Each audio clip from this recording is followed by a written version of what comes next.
Thanks for joining us for another AVID Chat. David Harpole and Jack Arnold. Jack, as always, good to see you on you guessed it, sunny Tuesday. Yeah. It's not, hey, we've finally got a break from the stifling swamp-like weather. So that's been pretty cool. Oh, no doubt. It's a good feeling. Well, if you're joining us today, we're going to talk about what is the legacy. That's a term in the financial planning world that you probably have heard before, or maybe you've thought of. And a lot of times we tend to really focus on the kind of the tactical and money side to it. In fact, by definition, Webster's dictionary defines it as a gift by will, especially of money or other personal property. And there's some other variations, but I think that kind of hits home. Normally what you think about with the legacy is the money aspect of it. But today we're going to talk about the other side to the legacy, which isn't always money. So what do you think drives people to even want to leave some sort of legacy? Well, I mean, I don't know. That's a pretty big philosophical question.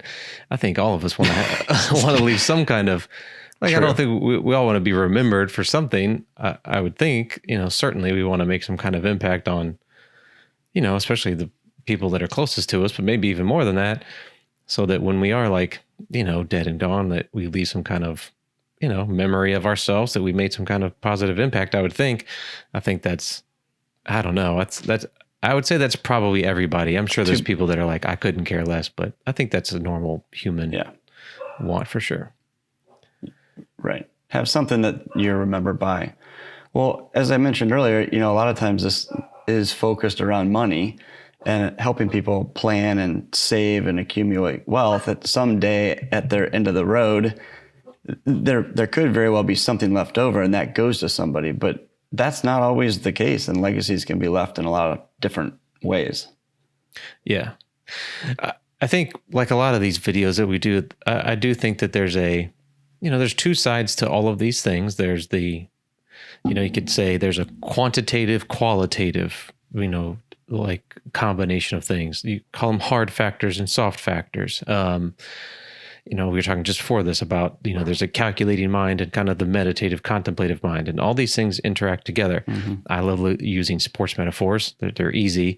There's one thing to go out there, there's X's and O's, like what to do, but there's also like a lot of, this is motivation and what is your mind frame? And there's soft factors that go into that too. So it's not 100% of one and 100% of the other.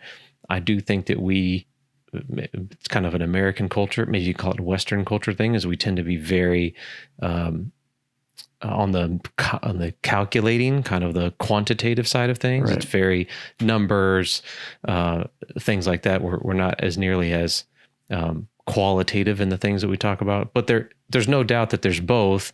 And it's maybe, it's 50-50 in some sense. There's a little bit of both. I don't know that it's always static 50-50, but you can't ignore that. It's not just a money thing. It's not necessarily leaving the maximum amount of money. There is some kind of purpose to why you would leave money, let's say, if that's what you're going to do. But there's also things that you would leave that aren't necessarily money, that are just as much a legacy as leaving, money to kids or grandkids or charities or, whatever it might be. Right. No doubt. And I think some of that, depends on the person. It could be like a trait that you share, and over time you've been a giver or you're a helper, or you're just maybe you're good with empathy and just being there for people. And that's something that is a legacy that you are remembered by. Maybe it's something more physical. Like I love cooking and my grandmother was a great cook and we spent all this time in the kitchen. And because of that, I want my kids and grandkids to experience it. And that could become a legacy, a non-monetary legacy that you leave. Right. Yeah. Or like, I know people pass down like handwritten recipes and stuff. Like I would say that's a legacy. I would say it's not really, doesn't even cost that much. It's just a matter of, building that out over the course of time. I think that's definitely a legacy. So, in terms of how to do it and what it is, I think it is a combination of things. I do think that I just think as a general culture, we focus too much on quantitative, leaving money, instead of, I have not read this book, but I heard this person on a podcast. I think it was I'm trying to think of what the name is. It's something along the lines of Die with Zero. I can't remember exactly what the title is, and I don't remember the dude's name. So do some Google work if you're trying to figure it out. But it's basically like Die with Zero. He's very adamant about, leaving a whole bunch of money is somewhat pointless. And I kind of agree. I don't agree with 100% of it, but there is some truth in that. Why wait until you're gone to give a bunch of money away or something along those lines when you could do that now? I'm not sure. People have a little bit of a hang up. What if I need it? I think is always a concern. Like, what happens if I do end up needing the money and it's already gone? But who knows? I mean, that's impossible to, that's a trade-off. What happens if I need it? I guess depending on your circumstances, but also what are you missing out on by not doing, building a legacy while you're still around? You can actually see it come to be versus when you're gone and you're not around anymore. So I think it's a cool idea to at least entertain. No doubt. And I would say from a completely biased standpoint, that's the essence of financial planning, is that you look at all of these things that are important to you, and you do kind of do some projections based on a lot of what ifs. Maybe they do or don't all happen this way, but it would give you some sort of picture. At the end of the day, if I live the life that I want to, is there still things left over? And we've been in these situations where unassuming people, by all appearances, will end up leaving quite a bit. And so that in itself is kind of a legacy that they should give thought to. Well, what do I want to do with it? In this case, I'm referring to money specifically, but maybe I can use the money to empower other things, or leave a bigger impact than just zeros in somebody's bank account. Right. Well, I mean, which is fine. There's nothing wrong with that. But there's, to what end? What are you doing? What's the purpose of it? What would the person, if you say, let's say you live to be 85 years old or something, your kids are in their 60s, maybe, even your grandkids at that point are in their 40s. 50s. Yeah. 50. I mean, they're all, at that point they're adults, like adults, like, they're well into mid-career and stuff, but if you're an older person and you have grandkids now that are, or kids for that matter, that are much younger, but you still have 10 or 15 years to go, like, maybe it does make sense to start doing things to help them while you're still around. And it doesn't just have to be kids. It could be anybody, of course.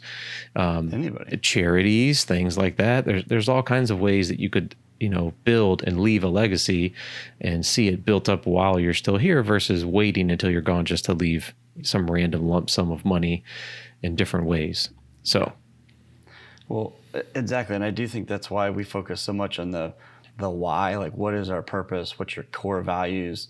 What's the vision that you have for your ideal life?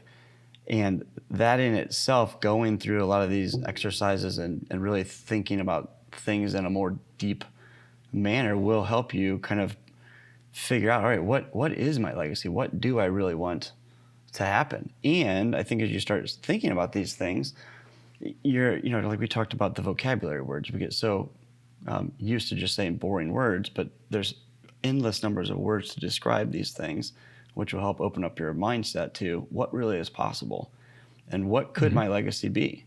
It actually reminds me, so I've been reading this book with Clayton. It's called Atlas Obscura, and it's basically the most adventurous kid around the world.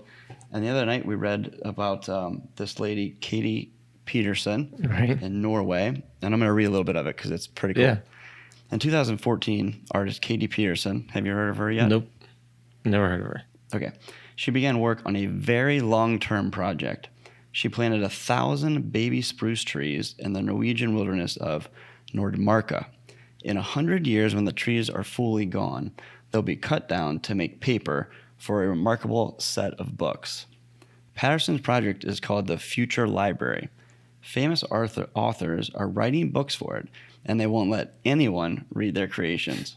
Not until year 2114. That's when the spruce forest will be turned into books, printed with the stories for all to enjoy. Would you be able to wait an entire century for a book from your favorite author? And then it goes on to talk about on the same subject of how easy it is for us to make short-term decisions. Yes. But when it comes to these long-term planning things, it's very difficult, and we kind of keep ourselves into this box. And I just read that to Clayton, and we both are like, well, that's amazing. Like, that is cool. 100 years from now. So that's a legacy. That's non-monetary. Yeah. It's creative too. I mean, it's extremely, like you said, it's very long-term thinking. It's definitely creative. And I think it's, it's one thing for her. I don't know, obviously, the whole story other than what you just told me, but, for somebody to say, I want to do this and have books, I think it is somewhat, it's inspiring, because obviously there's already people writing books for it because they think it's a good idea. I think that's like a good example of an inspiring legacy, long-term plan kind of thing that you can participate in, that people will get behind and say, I want to participate in that because that's cool. That's long-term. I want to be a part of that. And all of those people, obviously, that are writing these books will be dead and gone by the time that comes around. So yes, that's obviously, unfortunately, I'll be dead and gone. Yeah. Right. Hopefully we can leave a memory for Clay to look into the, forest and keep up with it and maybe read some books. Maybe that will, inspire him to leave his own legacy. Yeah. I always think of these, that is Mia. So let me mute this for a second. I was going to say, I always think about some of these churches in Europe that have spent, some of these things, they started building them, and it takes like 200 years or 300 years to complete some of these churches. When people are starting these churches, they know it's going to take 200, 300 years. Like, imagine being the guy that worked on the church for 40 years and like it was never finished. Like, and kind of just goes and goes and goes. Like, that's long-term, like, legacy thinking. Obviously you don't need to be like 300 years out thinking, but the point being, thinking this stuff through, it gives you some perspective on, there's a lot that you can actually accomplish outside of just leaving money. Not that there's anything wrong with doing that. That's perfectly valid, but you can be more creative and you can do things that are much longer term versus beyond 5 years. But you can also do things right now, depending on where you are in your life, that can build a legacy while you're still there. And you can see while you're here, so you can see some of the fruits of all that effort versus just kind of waiting until some unknown date, which could be tomorrow or 30 years from now, when you're gone, is to just start doing those things now. So, to kind of answer the question, what is a legacy? It's kind of what you define it as. That there's a lot of things that could make up a legacy, and it's not just leaving money being the basic thing. That's right. I think that's perfect. Keep an open mind, be creative. Don't limit yourself to the things that you might think are coined under that one-term legacy. Yes. So great chat. If you've enjoyed and learned something, like our channel, share it with a friend, leave us a comment, however we can help.